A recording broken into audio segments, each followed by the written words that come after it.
ಕೋಶಕ್ಕೆ ಪಂಚ ಪ್ರಾಣವಾಯು ಮತ್ತೆ ಆಕಾಶ ಇವುಗಳಿಗೆ ಏನ್ ಸಂಬಂಧ? ಇವಾಗ ಆಕಾಶ ಅಂದಾಗ್ಲೇ ಈ 5 ಪಂಚಭೂತಗಳ ಸೂಕ್ಷ್ಮ ಸ್ವರೂಪ ಅಂತ ನೋಡ್ಬೋದು. ಪಂಚಕೋಶ ಯಾವುದು? ಅನ್ನಕೋಶ, ಮನೋಕೋಶ, ಪ್ರಾಣಕೋಶ, ವಿಜ್ಞಾನಕೋಶ, ಆನಂದಕೋಶ. ಇದು ಕೂಡ ಸ್ಥೂಲದಿಂದ ಸೂಕ್ಷ್ಮವನ್ನಾಗೇ ನೋಡೋದು ನಾವು. ಈ ಪಂಚಕೋಶಗಳು ಕೂಡ ಬಹಳ ಮುಖ್ಯವಾದದ್ದು. ಇದು ಪ್ರತಿಯೊಂದು ನಮ್ಮಲ್ಲಿರುವ ದೇಹದಲ್ಲಿರುವ ಪ್ರತಿಯೊಂದು ಚಕ್ರ ಅಂತ ಏನು ಹೇಳ್ತೀವಿ, ಒಂದು ಫೋಕಲ್ ಪಾಯಿಂಟಲ್ಲಿ ಬಂದು ಸೇರುತ್ತೆ. It's A junction. 5 ಕೋಶಗಳು ಸೇರುವ ಜಾಗ ಮೂಲಾಧಾರ, ಸ್ವಾಧಿಷ್ಠಾನ, ಮಣಿಪುರ, ಅನಾಹತ, ವಿಶುದ್ಧಿ, ಆಜ್ಞಾಚಕ್ರ. ಎಲ್ಲ ಚಕ್ರಗಳಲ್ಲೂ ಕೂಡ ಪಂಚಕೋಶಗಳ ಸಮ್ಮಿಲನ ಇದೆ. ಅದೊಂದು ಫೋಕಲ್ ಪಾಯಿಂಟ್. ಅದು ಈ ಪಂಚವಾಯುಗಳು ಅಂದರೆ ಪ್ರತಿಯೊಂದು ಪಂಚಕೋಶದಲ್ಲಿ ಪಂಚವಾಯುಗಳು ತನ್ನ ಕೆಲಸಗಳನ್ನ ಮಾಡ್ತಿರುತ್ತೆ ಉಪಪ್ರಾಣಗಳ ಜೊತೆ ಸೇರಿಕೊಂಡು. ಈ ಪಂಚಪ್ರಾಣಗಳು, ಈ ಪಂಚಪ್ರಾಣಗಳಿಂದ ನಮ್ಮಲ್ಲಿ ಎಷ್ಟೊಂದು ಕ್ರಿಯೆ ನಡೀತಾ ಇದೆ, ಅದ್ಭುತವಾದ ಕ್ರಿಯೆಗಳು ನಡೀತಾ ಇದೆ. ಪಂಚಕೋಶದಲ್ಲಿ ಅದ್ಭುತವಾದ ಕ್ರಿಯೆ ನಡೀತಾ ಇದೆ ಪಂಚವಾಯುವಿನಿಂದ ಅಥವಾ ಪಂಚಪ್ರಾಣಗಳಿಂದ. ಪಂಚಭೂತಗಳು ಕೂಡ ಈ ಪಂಚಭೂತಗಳನ್ನು ಕಂಟ್ರೋಲ್ ಮಾಡಿದೆ. ಅಂದರೆ ಯಾವಾಗ ನಾವು ಪ್ರಾಣಾಯಾಮ ಮಾಡಿದಾಗ ಗೊತ್ತಾಗುತ್ತೆ, ಈ ಪಂಚಪ್ರಾಣಗಳಿಂದ ನಾವು ಈ ದೇಹವನ್ನು, ಪಂಚಭೂತಾತ್ಮಕವಾದ ದೇಹವನ್ನು, ಈ ಮನಸ್ಸನ್ನು, ಮನೋಬುದ್ಧಿ ಅಹಂಕಾರ ಅಂತಃಕರಣಗಳನ್ನು ನಾವು ಯಾವ ರೀತಿ ನಿಯಂತ್ರಿಸ್ಬೋದು ಪ್ರಾಣಾಯಾಮ ಮಾಡಿದಾಗ. ಈ ಪ್ರಾಣಾಯಾಮದಿಂದ ನಾವು ದೇಹ ಮತ್ತು ಮನಸ್ಸನ್ನು ಬ್ಯಾಲೆನ್ಸ್ ಮಾಡ್ಬೋದು. ಪಂಚಕೋಶಗಳಿಗೆ ಒಳಗೆ ನಾವು ಎಲ್ಲಿ ಅಂದರೆ ಎಲ್ಲಿ ಪ್ರವೇಶ ಮಾಡ್ಬೋದು. ಪ್ರಾಣ ಎಲ್ಲ ಕಡೆನೂ ಆವರಿಸ್ಕೊಂಡಿರುವಂತಹ ಒಂದು current. It's like A electrical current, life energy, life force ಅಂತ ಹೇಳ್ತೀವಿ. ಹೀಗೆ ಪ್ರತಿಯೊಂದಕ್ಕೂ ಒಂದೊಂದಕ್ಕೂ ಕನೆಕ್ಷನ್ ಇದೆ, ಒಂದರ ಮೇಲೆ ಒಂದು ಡಿಪೆಂಡ್ ಆಗಿದೆ. ಪಂಚ ಇಂದ್ರಿಯಗಳ ಕೆಲಸಗಳು ಏನಿದೆ, ಶಬ್ದ, ಸ್ಪರ್ಶ, ರೂಪ, ರಸಗಂಧಗಳು. ಮನಸ್ಸಿನ ಕೆಲಸಗಳು ಏನಿದೆ, ನಾವು ಪಡುವಂತಹ ಆಸೆ, ನಮ್ಮ ಆಲೋಚನೆಗಳು, ನಮ್ಮ ಬುದ್ಧಿವಂತಿಕೆ, ವಿವೇಕ, ಪ್ರಜ್ಞೆಗಳು ಎಲ್ಲವೂ ಕೂಡ ಕಂಟ್ರೋಲ್ ಮಾಡ್ತಾ ಇರೋದೇ ಪಂಚಪ್ರಾಣಗಳು. ಯಾವಾಗ ಪ್ರಾಣ ಇಲ್ಲ, ಅದು ಕಂಪ್ಲೀಟ್ ದೇಹ ಪಂಚಕೋಶಗಳಿಗೆ ಯಾವುದಕ್ಕೂ ಅಸ್ತಿತ್ವವೇ ಇಲ್ಲದೆ ಆಗೋಗುತ್ತೆ. ಅದರಿಂದ ಒಂದಕ್ಕೊಂದು ಕನೆಕ್ಷನ್ ಇದೆ. ಇದನ್ನೆಲ್ಲ ನಾವು ಧ್ಯಾನದಲ್ಲಿ ಇಷ್ಟು ಒಂದು ಬೇಸಿಕ್ ನಾಲೆಡ್ಜ್ ಅಂತ ಅರ್ಥ ಮಾಡಿಕೊಂಡು ನಾವು ಸ್ಕ್ಯಾನ್ ಮಾಡ್ಬೋದು ದೇಹನ. ಆದರೆ ಇದು ಗೊತ್ತಿರಬೇಕು, ಹೇಗಿದೆಲ್ಲ ಕೆಲಸ ಮಾಡ್ತಾ ಇದೆ, ನನ್ನ ಪಂಚಕೋಶಗಳು ಅಂದರೆ ಏನು, ಅದನ್ನೆಲ್ಲ ನಾನು ಒಟ್ಟಿಗೆ ತಲುಪಬೇಕಾದ್ರೆ ಯಾವ ದ್ವಾರ ಇದೆ ಅಲ್ಲಿ, ಆ ದ್ವಾರಕ್ಕೆ ಹೋಗಬೇಕಾದ್ರೆ ಯಾವ ರೀತಿ ಉಸಿರಾಡನ ಆಡಬೇಕು, ಯಾವ ರೀತಿ ಕುಂಭಕ ಶೂನ್ಯದಲ್ಲಿ ಆ ದ್ವಾರವನ್ನು ಪ್ರವೇಶಿಸಬಹುದು, ಇದೆಲ್ಲವೂ ಕೂಡ ದೊಡ್ಡ ವಿಜ್ಞಾನವೇ ಆಗಿದೆ.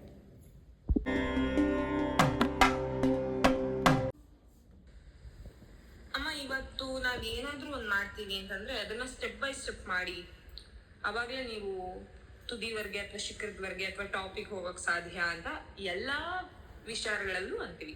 ಹಾಗೇನೆ ಧ್ಯಾನದಲ್ಲಿ ಕೂಡ ಯಾವುದು ಮೆಟ್ಟಿಲುಗಳು, ಧ್ಯಾನದ ಮೆಟ್ಟಿಲುಗಳು ಯಾವುವು? ಧ್ಯಾನಕ್ಕೆ ಬೇಕಾಗಿರೋ ಸಾಮಗ್ರಿಗಳೆಲ್ಲ ಯಾವ್ಯಾವುದು ಅಂತ ಲಿಸ್ಟ್ ಹಾಕೋಬೇಕು. ನಾವು ಏನು ಮಾಡಬೇಕಾದ್ರೂ ಲಿಸ್ಟ್ ಹಾಕೋಬೇಕು. ಒಂದು ಪೂಜೆ ಮಾಡಬೇಕಾದ್ರೂ ಏನೇನು ಬೇಕು ಅಂತ ನಿಮ್ಗೆ ಗೊತ್ತಿದೆ. ಇಲ್ಲದ್ರೆ ಆ ಸಿಸ್ಟಮ್ಯಾಟಿಕ್ ಆಗಿ ಆರ್ಗನೈಸ್ಡ್ ಆಗಿ ಏನೂ ಮಾಡೋಕ್ಕಾಗಲ್ಲ. ಡಿಸಿಪ್ಲಿನ್ ಬೇಕೇ ಬೇಕು. ಆ ಡಿಸಿಪ್ಲಿನ್ಗೆ ನೀವು ಮೊದಲು ಟೈಮ್ ನೋಡ್ಕೊಳ್ಳಿ. ನೀವು ನೋಡ್ಕೋಬೇಕಾಗಿರೋದು ಟೈಮ್ ಆ್ಯಂಡ್ ಸ್ಪೇಸ್. ನಾನು ಎಲ್ಲಿ ಕೂತ್ಕೋತೀನಿ, ಎಷ್ಟು ಟೈಮು, ಎಷ್ಟೊತ್ತು ನಾನು ಈ ಪ್ರಪಂಚಕ್ಕೆ ಡಿಸ್ಕನೆಕ್ಟ್ ಮಾಡ್ತೀನಿ, ಅದು ನೀವು ಡಿಸೈಡ್ ಮಾಡಬೇಕಾಗಿರೋದು ಫಸ್ಟು. ಸೆಕೆಂಡು, ನೀವು ಕೂತ್ಕೊಂಡ್ಮೇಲೆ ಎಷ್ಟೊತ್ತು ಆ ಜಾಗದಲ್ಲಿ ಕೂತ್ಕೊಳ್ತೀರಾ ಅನ್ನೋದು ಮುಖ್ಯ. ಕಂಫರ್ಟಬಲ್ ಆಸನ ಈಸ್ ದಿ ಫಸ್ಟ್ ಪ್ರಿನ್ಸಿಪಲ್. ಕೂತ್ಕೊಂಡಾಗ ಅಲ್ಲಿ ನೋವು, ಇಲ್ಲಿ ನೋವು, ಅಲ್ಲಿ ದಿನ ಸರಿ ಇಲ್ಲ, ಅದರಲ್ಲೇ ನಿಮಗೆ ಪ್ರಿಪ್ರೇಷನ್ನಲ್ಲೇ ಟೈಮ್ ಹಾಳಾಗೋಗುತ್ತೆ. ಅದರಿಂದ ಮುಂಚೆನೇ ಅದಕ್ಕೊಂದು ಜಾಗ, ಆ ದಿಕ್ಕು ಸರಿಯಾದ್ದು, ಹಾಕ್ಕೊಳ್ಳೋ ಬಟ್ಟೆ ಲೂಸ್ ಆಗಿರಬೇಕು, ಉಸಿರಾಡೋಕ್ಕೆ ಸರಿಗಿರಬೇಕು, ಹೊರ್ಕೊಳ್ಳೋಕ್ಕೆ ಎಲ್ಲ ಕರೆಕ್ಟಾಗಿ ನೋಡಿಕೊಂಡು, ಆಮೇಲೆ ದೇಹ ಹಿತವಾಗಿದೆಯಾ ಅಥವಾ ಭಾರವಾಗಿದೆಯಾ, ಏನಾದ್ರು ತಿಂದಿದ್ದೀರಾ, ಮಾಡೋಕ್ಕಾಗಲ್ಲ, ಊಟಕ್ಕೆ ಮುಂಚೆ ಅಂತ ಟೈಮ್ ಫಿಕ್ಸ್ ಮಾಡಿಕೊಂಡು ಹೊಟ್ಟೆ ಖಾಲಿ ಇರಬೇಕು, ಸ್ವಲ್ಪನಾದರೂ ಹಸಿವು ಆಗೋದಂಗೆ ಇರಬೇಕು. ಆಗ ಈಸಿಯಾಗಿ ನಾವು ಆ ಒಂದು ಬೇರೆ ಬೇರೆ ಸ್ಥಿತಿಗೆ ಹೋಗೋಕ್ಕಾಗತ್ತೆ. ಆಮೇಲೆ ಸ್ವಲ್ಪ ಹಸಿವಾಗಿರಬೇಕು, ದೇಹ ಹಗುರವಾಗಿರಬೇಕು. ಇವಾಗ ನಿಮ್ಮ ಮನಸ್ಸು ಕೂಡ ರೆಡಿ ಇರಬೇಕು ಕೂತ್ಕೊಳ್ಳೋಕ್ಕೆ. ಆಮೇಲೆ ಏನೇ ಬರಲಿ ಪ್ರಪಂಚದಿಂದ ಡಿಸ್ಕನೆಕ್ಟ್ ಅಂದ ತಕ್ಷಣ ಹೊರಗಿಂದ ಬರೋ ಯೋಚನೆಗಳು ಸ್ಟಾಪ್ ಆಗುತ್ತೆ. ಏಕೆಂದರೆ ನಿಮ್ಮ 5 ಇಂದ್ರಿಯಗಳಿಂದ ಏನೂ ಮಾಡೋದಿಲ್ಲ. ನೀವು ನೋಡೋದಿಲ್ಲ, ಕೇಳೋದಿಲ್ಲ, ಮೂಸೋದಿಲ್ಲ, ಮುಟ್ಟೋದಿಲ್ಲ ಅಂತ ನೀವು ಡಿಸೈಡ್ ಮಾಡ್ತೀರಲ್ಲ, ಈಗ ಏನು ನನಗೆ ಈ ಪ್ರಪಂಚದಲ್ಲಿ 15 ನಿಮಿಷ ಅರ್ಧ ಗಂಟೆ ಏನೂ ಕೆಲಸ ಇಲ್ಲ ಅಂತ ಸಂಕಲ್ಪ ತೊಗೊಂಡು ಕೂತ್ಕೋಬೇಕಿಲ್ಲದರೆ ಅದು ಅಲ್ಲಿ ಓಡ್ತಾ ಇರುತ್ತೆ ತಲೆ. ಏನೇ ಆದರೂ ನಾನು ಹೇಳಲ್ಲ, ಅದು ಬಹಳ ದೊಡ್ಡ ಸಂಕಲ್ಪ. ಏನೇ ಆದರೂ ಹೇಳಲ್ಲ, ಅದಕ್ಕೆ ರೆಡಿ ಮಾಡ್ಕೋಬೇಕು. 10 ಜನ ಸುತ್ತಮುತ್ತ ಇರೋರಿಗೆ ಹೇಳಬೇಕು, ನನ್ನನ್ನು ಡಿಸ್ಟರ್ಬ್ ಮಾಡಬೇಡ, this is my personal time. ಒಂದು ನೋಟಿಸ್ ಹಾಕಿ ಗೋಡೆ ಮೇಲೆ, I am in silence, don't disturb ಅಂತ ಗೋಡೆಗೆ ಹಾಕ್ಬಿಟ್ಟು ಬಾಗಿಲಿಗೆ ಹಾಕ್ಬಿಟ್ಟು ಒಳಗಡೆ ಕೂತ್ಕೊಳ್ಳಿ. ಯಾರಿಗೂ ತಾಕತ್ತಿಲ್ಲ ನಿಮ್ಮನ್ನು ಡಿಸ್ಟರ್ಬ್ ಮಾಡೋಕ್ಕೆ.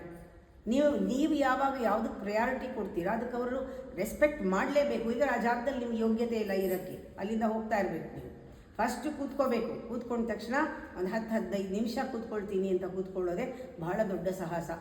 ಇಲ್ಲದೇ ಎಷ್ಟೋ ಜನ ಕೂತೇ ಇಲ್ಲ ಇವತ್ತುವರೆಗೂ. ಜೀವನದಲ್ಲಿ ಎಷ್ಟು ಕಳ್ಕೊಂಡಿದ್ದಾರೆ ಅನಿಸುತ್ತೆ ನನಗೆ. ಆಮೇಲೆ ಮನಸ್ಸಿನಲ್ಲಿ ಯಾವಾಗ ಡಿಸ್ಕನೆಕ್ಟ್ ಆಯಿತು, ಹೊರಗಡೆಯಿಂದ ಯೋಚನೆ ಬರ್ತಾ ಇಲ್ಲ. ಹಾಗೆ ಅಂತ ನೀವೇನೋ ಸೀದಾ ಹೊಟ್ಟೋಗಲ್ಲ ಶಾಂತ ಸರೋವರಕ್ಕೆ. ನಿಮಗೆ ಯೋಚನೆಗಳು ಬರುತ್ತೆ. ಯಾಕೆಂದರೆ ನಿನ್ನೆ ತಿಂದಿದ್ದು ಮೊನ್ನೆ ತಿಂದಿದ್ದು ಎಲ್ಲ ಆಚೆ ಬರಬೇಕು. ಪರ್ಜಿಂಗ್ ಆಗುತ್ತೆ, ಬೇದಿ ಹೊಡೆಯುತ್ತೆ, ಎಲ್ಲ ಕಸ ಎಲ್ಲ ಆಚೆ ಬರುತ್ತೆ. ಬಂದಾಗ ನೀವು ಅನ್ಅಟ್ಯಾಚ್ಡ್ ಆಗಿರಬೇಕು, ಯಾವುದು ಇವ್ಯಾಲ್ಯೂಯೇಟ್ ಮಾಡದೆ ಕೂತಿರಬೇಕು. ಅದಕ್ಕೆ ಕೆಲವು ರೂಲ್ಸ್ ಇದೆ, ರೆಗ್ಯುಲೇಷನ್ಸ್ ಇದೆ. ನೀವು ಯಾವಾಗ ಕಲಿತೀರಾ ಅದೆಲ್ಲನೂ ಹೇಳ್ಕೊಡೋಕ್ಕಾಗತ್ತೆ. ಆಮೇಲೆ ಮಂತ್ರ, ಎಲ್ಲಿ ನಿಮಗೆ ದಾರಿ ತಪ್ಪಿ ಪುನಃ ಹೊರಗಡೆದಕ್ಕೆ ಸಿಕ್ಕಾಕೊಳ್ತಿರೋ ವಾಪಸ್ ಬರೋಕ್ಕೆ ಮಂತ್ರ ಇದೆ. ಆ ರೀತಿ ನೀವು ಮೆಡಿಟೇಷನ್ನಲ್ಲಿ ಮನಸ್ಸು, ಬುದ್ಧಿ ಅಂದರೆ ನಿಮ್ಮ ಭಾವನೆಗಳನ್ನು, ಆಲೋಚನೆಗಳನ್ನು ಬಿಡೋದು ಕಲಿಯೋದಿದೆಯಲ್ಲ, ಅದೇ ಸೆಕೆಂಡ್ ಸ್ಟೆಪ್. 3ನೇದು ತಾನಾಗ್ತಾನೆ ಆಗತ್ತೆ. ಆಗಕ್ಕೆ ನಾವು ಯೋಗ್ಯರಾಗಬೇಕು, ರಿಸೀವ್ ಮಾಡಬೇಕು ಎನರ್ಜಿನ. ಆ ಸ್ಥಿತಿನಲ್ಲಿ ನಾವು ನಿಲ್ಲಬೇಕು. ಆಗ ಯಾವುದೋ ಒಂದು ಫೋರ್ಸು ನಮ್ಮ ಮೇಲೆ ಕೆಲಸ ಮಾಡುತ್ತೆ. ಅಲ್ಲಿವರೆಗೂ ನಾವು ಶರಣಾಗದೇ ಇದ್ದರೆ ಆ ಫೋರ್ಸ್ಗೆ, ಅದರ ಒಂದು ಪರಿಧಿಗೆ ನಾವು ಹೋಗೋದೇ ಇಲ್ಲ. ಅಲ್ಲಿ ಮಿಸ್ ಮಾಡ್ಕೊಳ್ತೀವಿ. ಮನಸ್ಸನ್ನು ಚದುರಿಸಿ ಸುಮ್ಮನೆ ಬಿಟ್ಟು ಕೂತ್ಕೊಂಡಾಗ ಎಲ್ಲಿಂದನೋ ಮೇಲಿನ ಒಂದು ಶಕ್ತಿ ಬಂದು ನಿಮ್ಮನ್ನು ಮೇಲಕ್ಕೆ ಎಳೆಯುತ್ತೆ. ಅಲ್ಲಿವರೆಗೂ ಕೆಳಗಿನ ಶಕ್ತಿ ಎಳೀತಾ ಇರುತ್ತೆ ನಿಮ್ಮನ್ನು. ನೀವು ಎರಡರ ಮಧ್ಯೆ ಸಿಕ್ಕಾಕೊಂಡ್ಬಿಟ್ಟಿರ್ತೀರ. ಆಮೇಲೆ ಒಂದು ಜಂಪ್ ತೊಗೊಳ್ತೀರಾ, ಮಂತ್ರ ಸಹಾಯ ಮಾಡುತ್ತೆ, ಗುರು ಕನೆಕ್ಟ್ ಮಾಡೋದ್ರಿಂದ ಸಹಾಯ ಆಗುತ್ತೆ. ಹೀಗೆ ಒಂದು ಸತಿ ನಿಮಗೆ ಎಕ್ಸ್ಪೀರಿಯನ್ಸ್ ಆದರೆ ಅಷ್ಟೇ, ಒಂದು ಸತಿ ಆದರೆ ನಿಮಗೆ ಒಂಥರ ಇನ್ನರ್ ಅಡಿಕ್ಷನ್ ಬರುತ್ತೆ. ಹೌದು, ನನಗೆ ಇದರಲ್ಲಿ ಏನೋ ಇದೆ. ಎಷ್ಟು ಶಾಂತಿ ಸಿಗುತ್ತೆ ಅಂದರೆ ಅದನ್ನು ಎಕ್ಸ್ಪ್ಲೈನ್ ಮಾಡೋಕ್ಕಾಗಲ್ಲ. ಆಟೋಮ್ಯಾಟಿಕ್ಕಾಗಿ ಆ ಜಾಗಕ್ಕೆ ಹೋದ ತಕ್ಷಣ ಆ ಜಾಗದಲ್ಲಿ ನಿಮಗೆ ಎಕ್ಸ್ಪೀರಿಯನ್ಸ್ ಆಗುತ್ತಲ್ಲ, ಆ ಜಾಗ ನಿಮ್ಮನ್ನು ಸೆಳೆಯುತ್ತೆ, ಬಾ ಕೂತ್ಕೋ ಅಂತ. ಬಿಕಾಸ್ ದಟ್ ವೈಬ್ರೇಷನ್ನ ನೀವು ಬಿಟ್ಟಿರ್ತೀರ ಅಲ್ಲಿ, ಎಲ್ಲೂ ಅದು ಹೋಗಿರಲ್ಲ. ಅದಕ್ಕೆ ಒಂದೇ ಜಾಗದಲ್ಲಿ ಧ್ಯಾನ ಮಾಡಬೇಕು ಅಂತಾರೆ. ಆ ಥರ ಒಂದು ಜಾಗ ಮನೇಲಿ ಮಾಡಿಕೊಂಡ್ರೆ ಇಟ್ ಪುಲ್ಸ್ ಯು. ನೀವು ಸುಮ್ಮನೆ ದೇವ್ರ ಮನೇಲಿ ಕೂತ್ಕೊಂಡು ಶಾಸ್ತ್ರಕ್ಕೆ ಪೂಜೆ ಮಾಡಿದರೆ ಆ ದೇವ್ರ ಮನೆ ನಿಮ್ಮನ್ನು ಕರೆಯೋದೇ ಇಲ್ಲ. ನೀವಲ್ಲಿ ಹೋಗೋದೂ ಇಲ್ಲ, ಏನೂ ಮಾಡೋದೂ ಇಲ್ಲ. ಯಾಕೆಂದರೆ ಅಲ್ಲಿ ಎನರ್ಜಿನೇ ಇಲ್ಲ.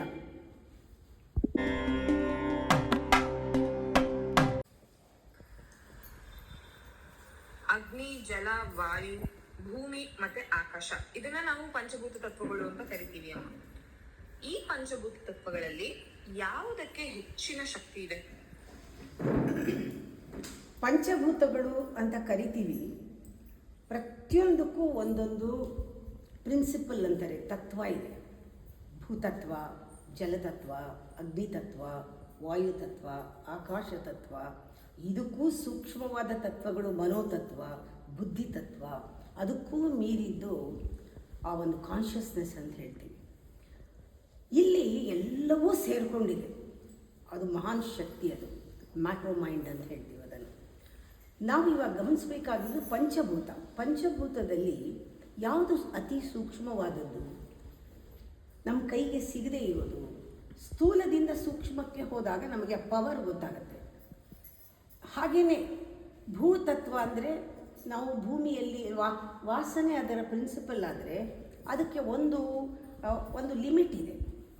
ಅದಾದ ಮೇಲೆ ಜಲತತ್ವ, ಅದು ಇನ್ನೂ ನಾವು ನೋಡ್ಬೋದು, ಮುಟ್ಟಬಹುದು, ನೀರನ್ನು ಕುಡಿಬಹುದು.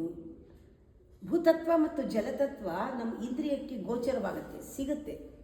ಅಗ್ನಿತತ್ವವೂ ಅಷ್ಟೇ, ಅದನ್ನು ನೋಡಬಹುದು, ಅದಕ್ಕೂ ಒಂದು ಲಿಮಿಟ್ ಇದೆ.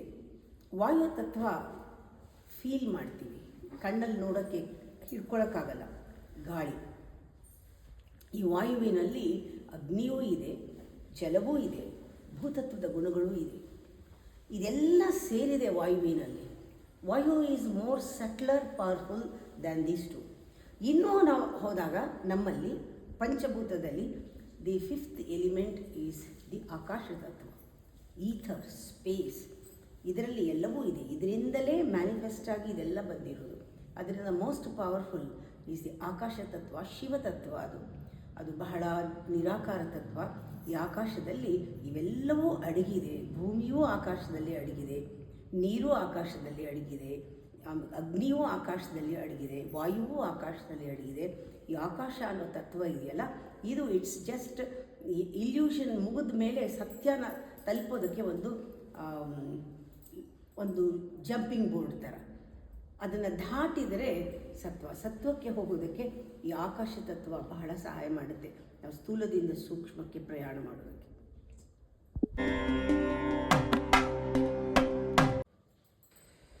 ನಾವು ಧ್ಯಾನಕ್ಕೆ ಮುಂಚೆ ಪ್ರಾಣಾಯಾಮ ಮಾಡಬೇಕಾ ಅಥವಾ ಮಾಡಬಹುದಾ? ಅದನ್ನು ಪ್ರಾಣಾಯಾಮ ಆ್ಯಕ್ಚುಲಿ ಆಗ್ತಾನೇ ಇರುತ್ತೆ, ನಮಗೆ ಗಮನ ಇಲ್ಲ ಅಷ್ಟೇ. ಗಾಳಿ ಹೋಗ್ತಾ ಇದೆ, ಒಳಗೆ ಹೊರಗೆ ಬರ್ತಾ ಇದೆ. ನಾವು ಯಾವತ್ತು ಗಮನ ಕೊಡ್ತೀವಿ ಆ ಪ್ರಾಣ ಚಲನೆ ನಮ್ಮ ಹತೋಟಿಗೆ ಬರುತ್ತೆ. ನಾವು ಯಾವಾಗ ಅದಕ್ಕೆ ಗಮನ ಕೊಡದೇ ಇದ್ದರೆ, ಅಲ್ಲಿ ಅವೇರ್ನೆಸ್ ಇಲ್ಲದೇ ಇದ್ದರೆ, ನಮ್ಮ ಮನಸ್ಸಿನ ಮೇಲೆ ಡಿಪೆಂಡ್ ಆಗುತ್ತೆ ಪ್ರಾಣಚಲನೆ. ನಮ್ಮ ಆಲೋಚನೆಗಳು ಟೆನ್ಷನ್ನಲ್ಲಿದ್ದಾಗ, ಆಮೇಲೆ ಕೋಪ, ದ್ವೇಷ, ಅಸೂಯೆಗಳಿದ್ದಾಗ, ಸ್ಟ್ರೆಸ್ ಆಗಿದ್ದಾಗ ಏದುಸಿರು ಬರುತ್ತೆ. ಪ್ರಾಣದಲ್ಲಿ ವ್ಯತ್ಯಾಸ ಆಗುತ್ತೆ, ಪ್ರಾಣ ಚಲನೆಯಲ್ಲಿ ವ್ಯತ್ಯಾಸ ಆಗುತ್ತೆ. ಅದರಿಂದ ನಮ್ಮ ಇಂದ್ರಿಯಗಳು, ಅಂಗಾಂಗಗಳಲ್ಲಿ ಎಷ್ಟೋ ಸತಿ ನಾವು ಎನರ್ಜಿನ ಬ್ಲಾಕ್ ಮಾಡಿಬಿಡ್ತೀವಿ. ಯಾಕೆಂದರೆ ಪ್ರಾಣ ಬ್ಲಾಕ್ ಆಗುತ್ತೆ, ನಾವು ಉಸಿರು ಸರಿಯಾಗಿ ಆಡ್ತಾ ಇರಲ್ಲ, ಉಸಿರು ಕಟ್ಬಿಟ್ಟಿರ್ತೀವಿ ಟೆನ್ಷನ್ ಮಾಡಿಕೊಂಡು.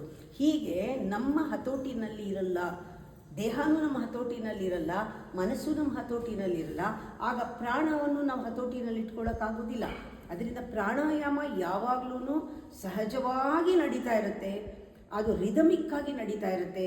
ಪ್ರತಿಯೊಂದನ್ನು ಕೂಡ ಪ್ರಕೃತಿ ನೇಚರ್ನಲ್ಲಿ ಒಂದಕ್ಕೊಂದು ಹಾರ್ಮನಿ ಇರುತ್ತೆ, ಬ್ಯಾಲೆನ್ಸ್ ಇರುತ್ತೆ, ಒಂದಕ್ಕೊಂದು ಹೊಂದ್ಕೊಳ್ತಾ ಇರುತ್ತೆ, ಅಡ್ಜಸ್ಟ್ ಮಾಡ್ಕೊಳ್ತಾ ಇರುತ್ತೆ. ಅದಕ್ಕೊಂದು ಸ್ವಭಾವ ಇದೆ ದೇಹಕ್ಕೆ. ಎಲ್ಲವೂ ಕೂಡ ಆರ್ಕೆಸ್ಟ್ರಾ ಥರ ನಡೀತಾ ಇರುತ್ತೆ. ಆದರೆ ನಮ್ಮ ಅಜ್ಞಾನದಿಂದ ನಾವು ಪ್ರತಿ ಹೆಜ್ಜೆನಲ್ಲೂ ಕೂಡ ಈ ಹಾರ್ಮೋನಿನ ಹಾಳು ಮಾಡೋದು, ಡಿಸ್ಟ್ರಾಕ್ಷನ್ ಅಂತಾರಲ್ಲ ಹಾಗೆ ಅಡೆತಡೆ ಉಂಟು ಮಾಡೋದು. ನಾವು ಉಸಿರಾಟದಲ್ಲಿ ಅಡೆತಡೆ ಉಂಟು ಮಾಡೋದು, ನಮ್ಮ ಆಲೋಚನೆಗಳಲ್ಲಿ ಅಡೆತಡೆ ಉಂಟು ಮಾಡೋದು, ನಾವು ಮಾಡೋ ಆ್ಯಕ್ಟಿವಿಟಿನಲ್ಲಿ ಅರ್ಧಂಬರ್ಧ ಮನಸ್ಸಿಂದ ಮಾಡೋದು. ಹೀಗೆ ನಮ್ಮ ಅಜ್ಞಾನವೇ ಇದಕ್ಕೆ ಕಾರಣ. ಎಲ್ಲ ಒಂದು ಹಾರ್ಮೋನಿ ತಪ್ಪಕ್ಕೆ. ಅಲ್ಲಿ ಯಾವಾಗ ಹಾರ್ಮೋನಿ ತಪ್ಪಿತು ಅಂದರೆ ಅಪಸ್ವರ ಆಯಿತು ಅಂತ. ಆರ್ಕೆಸ್ಟ್ರಾನಲ್ಲಿ ಅಪಸ್ವರ ಆದರೆ ಹೇಗಿರುತ್ತೆ ಹಾಗೆ ಎಲ್ಲ ಮ್ಯೂಸಿಕ್ ಹಾಳಾಗತ್ತೆ. ಇಲ್ಲಿ ಡಿವೈನ್ ಮ್ಯೂಸಿಕ್ ನಡೀತಾ ಇದೆ. ಪ್ರಾಣಾಯಾಮ ತನ್ನಷ್ಟಕ್ಕೆ ಇದೆ, ನೀವೇನೂ ಮಾಡಬೇಕಾಗಿಲ್ಲ, ಅದರ ಕಡೆ ಗಮನ ಕೊಡಬೇಕು. ಗಮನ ಸಾಮಾನ್ಯವಾದದ್ದಲ್ಲ, awareness. When you are deep aware of your prana, you can direct the prana from awareness. ನೀನು ಎಲ್ಲೆಲ್ಲಿ ಅವೇರ್ ಆಗಿರ್ತೀಯ ಅಲ್ಲೆಲ್ಲ ಪ್ರಾಣಚಲನೆ ಆಗೋ ಹಾಗೆ ನೀನು ಡೈರೆಕ್ಟ್ ಮಾಡ್ಬೋದು. ಜ್ಞಾನದಲ್ಲಿ ಕಾನ್ಷಿಯಸ್ ಅವೇರ್ನೆಸ್, ನೀನು ಕಾನ್ಷಿಯಸ್ ಆಗಿ ಇಂಥ ಜಾಗಕ್ಕೆ ಪ್ರಾಣ ಹೋಗಬೇಕು ಅಂತ ನೀನು ಡಿಸೈಡ್ ಮಾಡಿ ನಿನ್ನ ಅವೇರ್ನೆಸ್ ಹೇಗೆ ಮೂವ್ ಆಗುತ್ತೆ ಹಾಗೆ ಪ್ರಾಣನ ಮೂವ್ ಆಗೋಕ್ಕೆ ಸಾಧ್ಯ. ಆ ಕರೆಂಟ್ ಆ ಕಡೆಗೆ ಹೋಗುತ್ತೆ. ಅಷ್ಟು ಚೆನ್ನಾಗಿ ನಮ್ಮಲ್ಲಿ ಒಂದು ರಚನೆ ಆಗಿದೆ, ನಾವು ಅದನ್ನು ಮಾಡಲ್ಲ. ಅದಕ್ಕೆ ನಾವು ಅಕಸ್ಮಾತು ಎಲ್ಲೋ ಮನಸ್ಸು ಇರೋದು, ಉಸಿರಾಟದ ಕಡೆ ಗಮನ ಇಲ್ಲಿರೋದು, ಇದು ಯೂಶಲಿ ನಡೆಯುತ್ತೆ. ಯಾಕೆಂದರೆ ಹೊರಗಡೆ ಪ್ರಪಂಚದಲ್ಲಿ ನಾವು ಭಾಳ ಡಿಸ್ಟರ್ಬ್ ಆಗಿರ್ತೀವಿ. ಆವಾಗ ಧ್ಯಾನ ಮಾಡಬೇಕು. ಧ್ಯಾನ ಮಾಡೋಕ್ಕೆ ಮುಂಚೆ ಪ್ರಾಣಾಯಾಮ ಮಾಡೋದು ಒಳ್ಳೆಯದು. ಅಥವಾ ಸಮತೋಲನದಲ್ಲಿ ಇಟ್ಕೊಳ್ಳೋಕ್ಕೆ ಎಲ್ಲ ಶರೀರನೂ ಪಂಚಕೋಶಗಳನ್ನು ಒಂದು ಲೆವೆಲ್ ಅವೇರ್ನೆಸ್ ತಗೊಂಬರೋದು. Bringing all the energy, body energy, mind energy ಎಲ್ಲ ಒಂದು ರಿವರ್ಸ್ ಥರ, ಅದು ದೊಡ್ಡ ದೊಡ್ಡ ಫೋರ್ಸುಗಳು, ಅದನ್ನೆಲ್ಲ ಒಂದು ಅವೇರ್ನೆಸ್ಸಿಗೆ ತೊಗೊಂಡು ಬರೋದೇ ಒಂದು knack. Bringing all the energy to. ಅದಕ್ಕೆ ಮಂತ್ರಗಳನ್ನು ಉಪಯೋಗಿಸ್ಕೊಂಡು ಪ್ರಾಣಾಯಾಮ, ಗಾಯತ್ರಿಯನ್ನು ಮಾಡಿ ಪ್ರಾಣಾಯಾಮ ಮಾಡಿ, ಅನುಲೋಮ ವಿಲೋಮ ಮಾಡಿ ಆಮೇಲೆ ನಾವು ಧ್ಯಾನ ಶುರು ಮಾಡಿದರೆ ಒಳ್ಳೆಯದು. ಧ್ಯಾನ ಮಾಡಿದ ಮೇಲೆ ಆಟೋಮೆಟಿಕ್ಕಾಗಿ ಪ್ರಾಣಚಲನೆ ನಮ್ಮಲ್ಲಿ ಚೆನ್ನಾಗಿ ನಡೀತಾ ಇರೋದ್ರಿಂದ ಚಾನಲ್ ಮಾಡ್ಬೋದು ಎನರ್ಜಿನ, ತಕ್ಷಣ ಹೇಳ್ಬಾರ್ದು. ಧ್ಯಾನ ಆದಮೇಲೂ, ನಾವು ಎಚ್ಚರ ಆದಮೇಲೂ ಸ್ವಲ್ಪ ಹೊತ್ತು ಕೂತ್ಕೊಂಡು ಉಸಿರಾಟದ ಕಡೆ ಗಮನ ಕೊಟ್ಟು, ಇಷ್ಟೊತ್ತು ನಾವು ಒಂದು ಎನರ್ಜಿನ ಕನ್ಸ್ಯೂಮ್ ಮಾಡ್ತೀವಿ ಧ್ಯಾನದಲ್ಲಿ, ಅದನ್ನು ಪೂರ್ತಿ ಚಾನಲ್ ಆಗೋವರೆಗೂ ಕೂತಿರಬೇಕು. ಆಮೇಲೆ ಎದ್ದರೆ ಒಳ್ಳೆಯದು.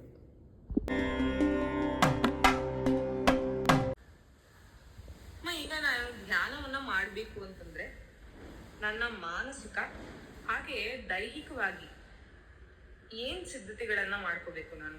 ಅಂದ್ರೆ ಮೆಂಟಲಿ, ಫಿಸಿಕಲಿ ನಾನು ಹೇಗೆ ಪ್ರಿಪೇರ್ ಆಗ್ಬೇಕು ನಾನು ಧ್ಯಾನ ಮಾಡಬೇಕು ಅಂತ ಅನ್ಕೋತೀನಿ ಅಂತಂದ್ರೆ? ಇವತ್ತು ಒಂದು ದೊಡ್ಡ ಸವಾಲು ಅಮ್ಮ. ಇವತ್ತು ನಾವು ಯಾರು ಧ್ಯಾನ ಕೂತ್ಕೋತೀವಿ ಅಂದ್ರೆ ಕಾನ್ಸಂಟ್ರೇಷನ್ನೇ ಬರಲ್ಲ. ಅಂತ ಸಮಯದಲ್ಲಿ ನಮ್ಮ ಮಾನಸಿಕವಾದ ಮತ್ತು ದೈಹಿಕವಾದ ಸ್ಥಿತಿಯನ್ನ ನಾವು ಯಾವ ರೀತಿ ಸಿದ್ಧತೆ ಮಾಡ್ಕೋಬೇಕು? ಇಲ್ಲಿ ಪ್ರಿಪ್ರೇಷನ್ ಎಲ್ಲ ಮುಂಚೆನೇ ಹೇಳಿದೆ ನಾನು. ಕಾನ್ಸಂಟ್ರೇಷನ್ ಅನ್ನೋ ಒಂದು ಪದ ಇದೆಯಲ್ಲ, ಅದು ಜನಗಳನ್ನ ಮೋಸ ಮಾಡಿರೋದು. ಅವರೇನು ಅಂದ್ಕೊಂಡಿದ್ದಾರೆ, ನಾವು ಫೋಕಸ್ ಮಾಡಬೇಕು, ಪರಮಾತ್ಮನಲ್ಲಿ ನಾವು ಮನಸ್ಸನ್ನು ಇಡಬೇಕು, ನೆಲೆ ನಿಲ್ಲಿಸಬೇಕು, ಓದಿರೋದೆಲ್ಲ ತಿಳ್ಕೊಂಡಿರ್ತಾರೆ. ಅದು ಅಷ್ಟು ಸುಲಭ ಅಲ್ಲ, ಮಾಡೋಕ್ಕಾಗಲ್ಲ, ಇದು ಪ್ರಾಕ್ಟಿಕಲ್ ಅಲ್ಲ. ಅವಾಗ ಏನು ಮಾಡ್ತಾರೆ, ಕೂತ್ಕೊಳ್ತಾರೆ, ಕಾನ್ಸಂಟ್ರೇಟ್ ಮಾಡೋಕ್ಕೆ ಹೋಗ್ತಾರೆ, ಆಗಲ್ಲ.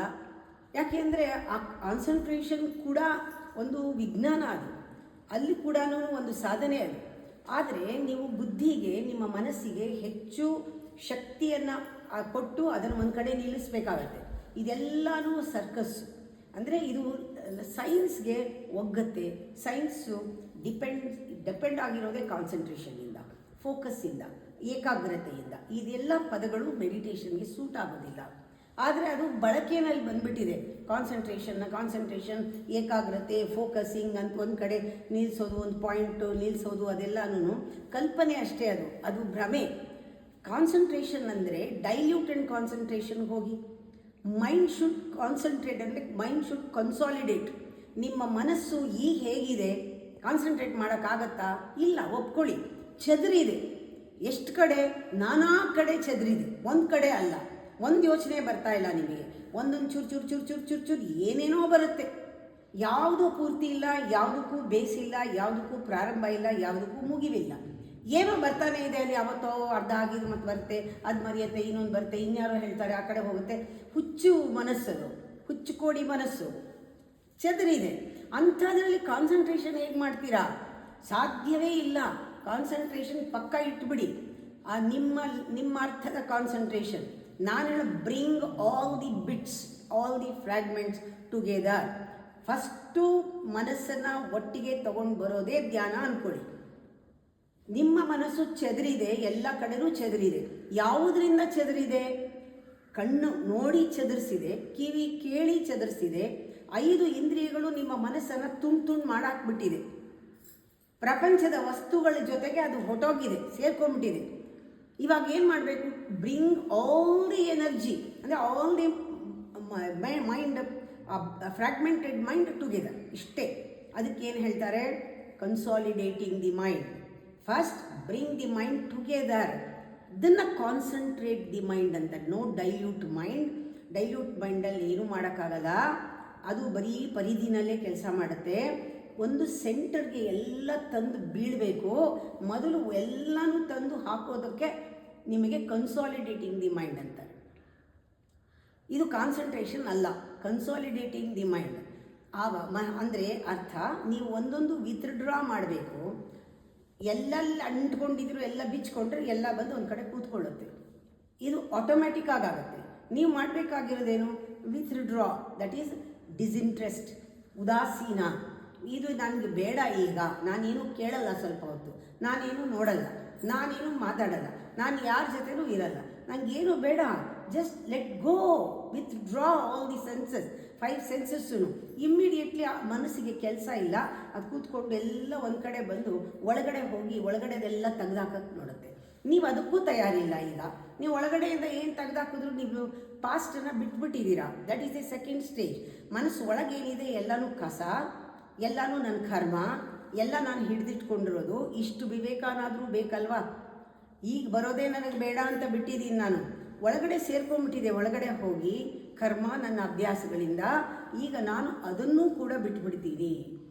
ಅದರಲ್ಲಿ ಯಾವುದೇ ಬಣ್ಣ ಇರಲಿ, ಅದು ಯಾವುದೇ ರುಚಿ ಇರಲಿ, ಅಥವಾ ಯಾವುದೇ ಅದು ಒಳ್ಳೆಯದಾಗಿರಲಿ ಕೆಟ್ಟದ್ದಾಗಿರಲಿ, ನನಗೆ ಯಾವುದೂ ಬೇಕಾಗಿಲ್ಲ, ನಾನು ಯಾವುದೂ ಜಡ್ಜ್ ಮಾಡಲ್ಲ, ಸ್ವಲ್ಪ ಹೊತ್ತು ಕೂತ್ಕೊಳ್ತೀನಿ ಅಂತ. ಈ ಒಳಗಿಂದೆಲ್ಲ ಹೋಗುತ್ತಲ್ಲ, ಆಗ ಎಲ್ಲ ಮನಸ್ಸು ಕವಿದಿರೋವಂಥ ಕತ್ತಲೆಲ್ಲ ಹೋಗಿ ಬೆಳಕಿನಾಗ ಒಂದೊಂದು ಅಣುವು ಬಂದು ಸೇರಿಕೊಳ್ತಾ ಹೋಗುತ್ತೆ. ನಿಮ್ಮ ಮನಸ್ಸು ಬೆಳಕೇನೆ ಒಳಗಡೆಯಿಂದ. ಆ ಕಣಗಳೆಲ್ಲ ಮುಚ್ಕೊಂಡ್ಬಿಟ್ಟಿದೆ, ಕರ್ರಗೆ ಮಸಿ ಬಳ್ಕೊಂಡು ನಿಮ್ಮ ಕರ್ಮದಿಂದ. ಆ ಮೇಲ್ಗಡೆ ಇರೋ ಮಾಯೆ ಮುಚ್ಕೊಂಡಿದೆ, ಮುಸ್ಕಾಕೊಂಡ್ಬಿಟ್ಟಿದೆ. ಇವಾಗ ನೀವೇನು ಮಾಡ್ತಿದ್ದೀರಾ? ಸುಮ್ಮನೆ ಬಿಟ್ಟಿದ್ದೀರಾ, ಆ ಮುಸ್ಕು ಬಿಚ್ಕೋತಾ ಇದೆ. ನಿಮ್ಮ ಮಂತ್ರ ಆ ಮುಸ್ಕನ್ನು ತೆಗಿತಾ ಇದೆ. ಗುರುವಿನ ಒಂದು ಗ್ರೇಸ್ ನಿಮ್ಮ ಮುಸ್ಕನ್ನು ತೆಗಿತಾ ಇದೆ. ನೀವು ಗುರುವನ್ನು ನಂಬಿ ಕೂತಿದ್ದೀರಾ, ಅದೇನೋ ಶ್ರದ್ಧೆಯಿಂದ ಇದ್ದೀರಾ. ಆ ಇದರಲ್ಲಿ ಎಲ್ಲನೂ ಕತ್ತಲು ಕವಿದಿದ್ದೆಲ್ಲ ಹೋಗ್ತಾ ಇದೆ. ನಿಮಗೆ ಎಲ್ಲೋ ಕೇಳಿದ್ದು ಮಾಡಿದ್ದು ನಿಮಗೆ ಆ ಅನುಭವ ಆಗಿದ್ದು ಆ ಜ್ಞಾನ ಇವಾಗ ಸಹಾಯಕ್ಕೆ ಬರ್ತಾ ಇದೆ. ವಿವೇಕ ಕಾದಿದೆ ಇವಾಗ ನಿಮಗೆ ರಕ್ಷಣೆ ಮಾಡೋದಕ್ಕೆ. ಆ ಥರ ನಿಧಾನವಾಗಿ ಮನಸ್ಸನ್ನು ಬಿಡೋದನ್ನು ಹೇಳ್ತಾರೆ. It comes together. When the mind comes together, ಆ ಲೈಟ್ ಬರುತ್ತಲ್ಲ, ಆವಾಗ ಅದು ಪ್ರಜ್ಞೆ ಅಂತ ಹೇಳ್ತಾರೆ. ಇವಾಗ ಅದು ಮನಸ್ಸಲ್ಲ, ಅದು ನೋ ಮೋರ್ ದಿ ಮೈಂಡ್. ಮನಸ್ಸಿದೆ ಅಲ್ಲಿ ಅಮನಸ್ಸು. ಅಮನಸ್ಸು ಮೀನ್ಸ್ ಯು ಆರ್ ಚಿತ್ಶಕ್ತಿ ಒಳಗಡೆ. ಆ ಮನಸ್ಸು ಇನ್ನೂ higher level of consciousness, higher level of intelligence. ಈಗ ಇಂಟ್ಯೂಷನ್ ಕೆಲಸ ಮಾಡ್ತಿದೆ. ಯಾಕೆಂದರೆ ಇಂಟೆನ್ಷನಲ್ ಥಾಟ್ಸ್ ಬಂದಾಗಿದೆ. ನೀ ಇಂಟೆನ್ಷನ್ ಆಗಿ ಏನು ಯೋಚನೆ ಮಾಡ್ತಾ ಇಲ್ಲ. ಆ ಬರುವಂತಹ ಆ ಪರಮಾತ್ಮನ ಗ್ರೇಸು, ಆ ಇಂಟ್ಯೂಷನಲ್ ಥಾಟ್, ಸೆಲ್ಫ್ಲೆಸ್ ಥಾಟ್ಸ್ ಏನಿದೆ, ಒಳ್ಳೆ ಸಂಕಲ್ಪಗಳು, ಪ್ರೇರಣೆಗಳು ಎಲ್ಲನೂ ನಿನ್ನ ಮನಸ್ಸನ್ನು ಶುದ್ಧಿ ಮಾಡ್ತಾ ಇದೆ. ಇವಾಗ ಈ ಸ್ಥಿತಿ ಬರಬೇಕಾದ್ರೆ ನಾವು ಈ ಕಡೆಯಿಂದ ಅದಕ್ಕೆ ಬರೋದಕ್ಕೆ ಸಹಾಯ ಮಾಡಬೇಕು. ಪರಮಾತ್ಮ ಇದೆಲ್ಲ ಮಾಡೋದಕ್ಕೆ ನಮ್ಮಲ್ಲಿ ಕಾದಿದ್ದಾನೆ. ನಾವು ಯೋಗ್ಯರಾಗಬೇಕು ಅದಕ್ಕೆ, ಅವನನ್ನು ಮುಟ್ಟೋದಕ್ಕೆ. ಅವನ ಕಡೆ ತಿರುಗಬೇಕು. ಅವನ ಕಡೆ ತಿರುಗಿದಾಗ ಎಲ್ಲ ಕಳಿಸ್ಕೊಡುತ್ತೆ. ಅವನ ಕಡೆನೇ ತಿರುಗದೇ ಇದ್ದರೆ, ಈ ಕಡೆನೇ ನಿಂತ್ಕೊಂಡು ನಾನೇನೋ ಕಾನ್ಸಂಟ್ರೇಟ್ ಮಾಡ್ತೀನಿ ಅಂತ ಸರ್ಕಸ್ ಮಾಡ್ತಿದ್ರೆ ಅದು ಮನಸ್ಸು ಇನ್ನೂ ಹೆಚ್ಚು ಕುಣಿಯುತ್ತೆ. The more you concentrate, the more it jumps. That is the mechanism of the mind. The more you try, the more you are failure, completely failure. ಅದಕ್ಕೆ ಕಾನ್ಸಂಟ್ರೇಟ್ ಮಾಡಿ ಅದ್ರ ಜೊತೆ ಆಡೋಕ್ಕೆ ಹೋಗಬೇಡಿ. Don't contemplate, don't concentrate, don't ವಿಚಾರಕ್ಕೆ ಹೋಗಬೇಡಿ. ನಿಮಗೆ ಅದಕ್ಕೆ ಸಂಬಂಧ ಇಲ್ಲ. Disconnect and just sit. ಅದ್ರ ಅದು ಪ್ರಾಸೆಸ್ ಆಗುತ್ತೆ.